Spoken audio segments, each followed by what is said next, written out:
Oke, sudah Ibu Verlin. Selamat pagi. Selamat pagi, Pak. Eh, Mungkin kita lanjutkan dengan kegiatan kita pagi ini.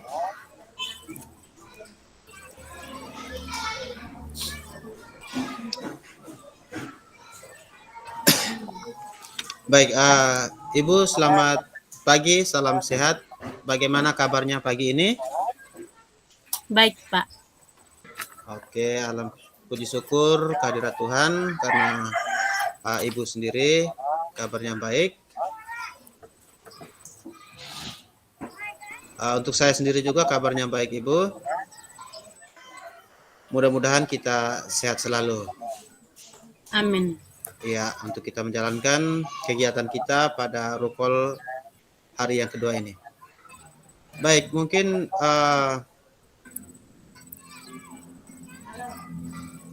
kira-kira Ibu ada suatu permasalahan, mungkin ada yang perlu dibicarakan dengan saya, Ibu?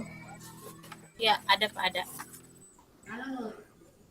Mungkin curhat atau pengen ngobrol. Ini terkait Ya, dengan apa, Ibu? terkait dengan pembelajaran, Pak. Mungkin saya bersedia untuk kita ngobrol bersama, kita curhat bersama terkait dengan proses pembelajaran ya, Ibu. Ya, ya. Mungkin apa yang bisa saya bantu, Ibu? Begini, Pak. Nah, proses pembelajarannya waktu itu seperti saya jelaskan kemarin bahwa saya waktu itu posisinya di kelas 5. Jadi di kelas 6 ini kita baru awal pembelajaran, jadi belum mulai.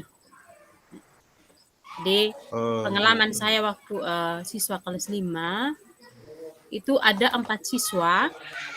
4 Ya. siswa itu dari kelas 4 naik ke kelas 5 itu terdapat 4 siswa itu dalam membaca itu mereka masih eja. Dalam perjalanan proses bimbingan terus saya lakukan dan 3 siswanya berhasil. Hanya 1 siswa ini, yang 3 siswanya itu berhasil dalam 1 bulan. Namun 1 siswa itu saya merasa masnya bukan putus asa tapi merasa lelah. Karena apa? Karena abjad saja dia belum kenal, ada yang dia belum kenal. Jadi sudah di kelas tinggi, jadi mana mungkin kalau pembelajaran itu bisa berjalan dengan baik apabila abjad juga dia belum kenal. Akhirnya proses tuntunan saya lakukan dan berhasil, abjadnya dia bisa kenal. Namun pada saat membaca itu dia kaku. Proses bimbingan terus lakukan tetapi tetap yang sama, Pak. Oh, begitu. Ya. Oke. Jadi baik. Mungkin dari apa yang Ibu sampaikan, Ibu ceritakan itu mungkin saya bisa menangkap permasalahan yang Ibu hadapi, di mana ada 4 anak yang belum memenuhi ketuntasan.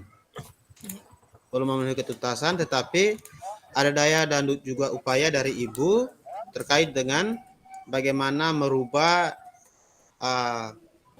anak ini dalam hal pengetahuan terkait dengan baca tulis ya, Ibu.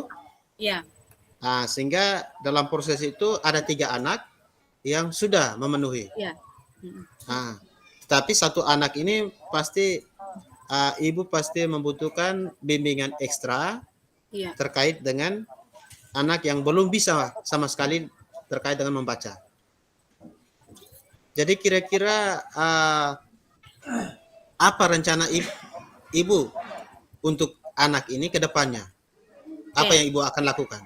Baik. Kira-kira rencananya seperti apa, Ibu? Rencananya setelah menemukan itu, habis saya melakukan pendekatan dengan orang tua. Pertama dengan guru dulu, sesama guru, habis dengan kepala sekolah. Ya. Kepala sekolah memberikan solusi bahwa bimbingan itu terus dilakukan. Namun karena memang saya tidak bisa menemukan jalan keluar, Pak. Nah, setelah Ya, itu ya, saya langsung ke orang tua. Saya gali, ya. akhirnya orang tuanya bilang bahwa mungkin anak itu dari kecil karena bapaknya terlalu keras mendidik mereka, kalau misalnya tidak bisa baca maka sanksi mereka berlutut. Jadi mental, Oh, tiap mama begitu. sendiri akui bahwa mentalnya terganggu. Jadi anak ini tidak bisa dipaksa, makanya takut. Tapi dia kalau soal kemampuan, misalnya saya ajukan pertanyaan itu dia bisa jawab, hanya Oh, iya. membacanya yang kaku. Nah, Hmm. kalau kita seperti kalau begitu mungkin dia takut salah. Nah, tapi dia Oh, iya. mengerti. Iya, iya. Nah, Oke, baik, Ibu. terus Jadi, dari jadi sikap yang Ibu ambil di mana bahwa kolaborasi penting antara guru dan juga yang pertama pasti sebagai pimpinan sekolah itu wajib kita menyampaikan terkait dengan Iya, persoalan atau permasalahan yang dihadapi oleh anak. iya, Setelah itu juga ada kolaborasi antara guru setelah menyampaikan kepada pimpinan, maka otomatis kita bersama dengan orang tua untuk bisa menemukan solusi atas persoalan atau permasalahan yang dihadapi. Sehingga itu sekali lagi kolaborasi itu sangat penting dalam proses perkembangan pendidikan, terutama pada anak yang belum memenuhi kriteria ini. Baik, kira-kira kolaborasi yang Ibu ambil dari baik itu dari pimpinan maupun dari orang tua, itu kira-kira tindak lanjutnya seperti apa, Ibu? tindak lanjutnya proses bimbingan terus saya lakukan, Pak. Lalu memahami karakternya. Oh ya, Dia saat dia misalnya kalau moodnya atau bawaannya tidak, misalnya belajarnya, misalnya Kak, kondisinya misalnya tidak ada niat untuk, tidak ada semangat misalnya, itu saya juga tidak bisa paksa. Saat dia lagi senang gembira dulu itu baru oh saya ya. masuk. Proses Oh, bimbingan begitu. tetap saya lakukan. Oh, ya. Oke, jadi pasti sebagai seorang guru punya niat yang baik bagaimana kita membimbing anak yang notabene bahwa belum memenuhi kriteria itu, dan itu menjadi suatu kewajiban sebagai seorang guru untuk mencerdaskan anak-anak bangsa, terutama pada sekolah atau pada kelas yang Ibu asuh. Baik, terus kira-kira dukungan dari orang tua setelah proses bimbingan dari Ibu itu kira-kira seperti apa dukungan dari orang tua? Baik, kalau untuk dukungan dari orang tua itu kerjasama juga baik. Misalnya ada Kerjasama yang tugas baik. yang saya berikan, itu saya pesan atau saya chat, kakak tolong bantu saya di rumah, bisa melatih anak, saya ada kasih tugas ini mungkin jadi panduan kakak untuk melakukan bimbingan juga terhadap anak. Pokoknya perkembangan anak saya selalu menginformasikan kepadanya. Pokoknya kerjasama yang baik. Kebetulan ibu tersebut juga bidan di sini. Oh ya. Orang yang mengerti, jadi enak kita ajak bekerja sama. Oh ya.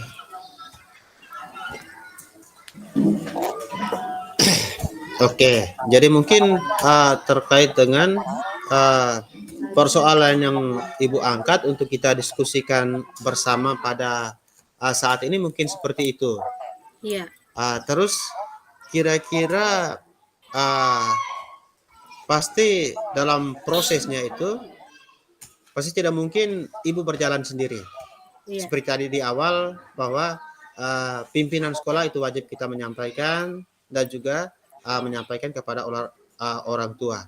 Apakah dukungan yang Ibu butuhkan itu hanya pada pimpinan sekolah dan juga orang tua, atau mungkin ada yang lain lagi terkait dengan proses kegiatan? yang Ibu alami Oke. itu? Baik, Pak. Saya mungkin ceritakan sedikit. Dengan teman sejawat juga tetap.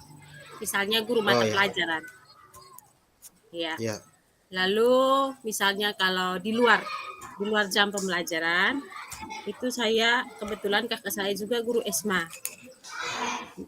Jadi ya, kami buka pondok baca sore hari. Itu ada ya. buku cerita yang disumbangkan dari yayasan mana. Pokoknya dia buat proposal untuk sumbangan itu hadir, datang ada. Dan ada bukunya, itu kami bagi jadwal. Dan anak ini juga setiap sore pasti kami libatkan. Kami bagi jadwal. Ada beberapa orang untuk melakukan bimbingan. Oh iya. Orang luar juga dilibatkan. Oke, baik. Jadi selain bekerja sama, kolaborasi dengan pimpinan sekolah, dengan orang tua, pasti otomatis rekan sejawat dan juga pasti ada stakeholder yang lain yang sangat mendukung. Ya, Jadi sekali lagi Ibu bahwa dalam menyelesaikan suatu persoalan atau permasalahan yang dihadapi itu perlu kita membangun kolaborasi dalam menjalankan ini. Karena sistem kolaborasi itu bisa meringankan semua beban yang begitu berat yang dihadapi. Jangan sampai ketika suatu permasalahan atau persoalan yang kita hadapi itu kita sendiri yang berusaha untuk pendam, tetapi perlu adanya membangun kolaborasi antar semua stakeholder yang ada di sekolah maupun di luar sekolah. Sehingga apa yang kita jalankan itu betul-betul kita capai. Mungkin seperti itu Ibu dari saya. oke, baik Pak. Terima kasih banyak atas masukannya dan bersedia mendengar segala keluh kesah, pengalaman dan curhatan dari saya. Oke, baik. Terima kasih kembali Ibu, sama-sama. Saya juga berterima kasih karena kita bisa saling ngobrol, saling curhat terkait dengan persoalan atau permasalahan yang Ibu hadapi. Mudah-mudahan sekali lagi jangan sungkan, jangan segan apabila ketika ada persoalan yang dihadapi, mungkin kita bisa saling membangun kerjasama, dalam hal ini kolaborasi untuk bisa menemukan solusi dari persoalan yang dihadapi. Mungkin seperti itu Ibu. Ya, baik Pak. Oke, terima kasih Ibu. Sama-sama Pak.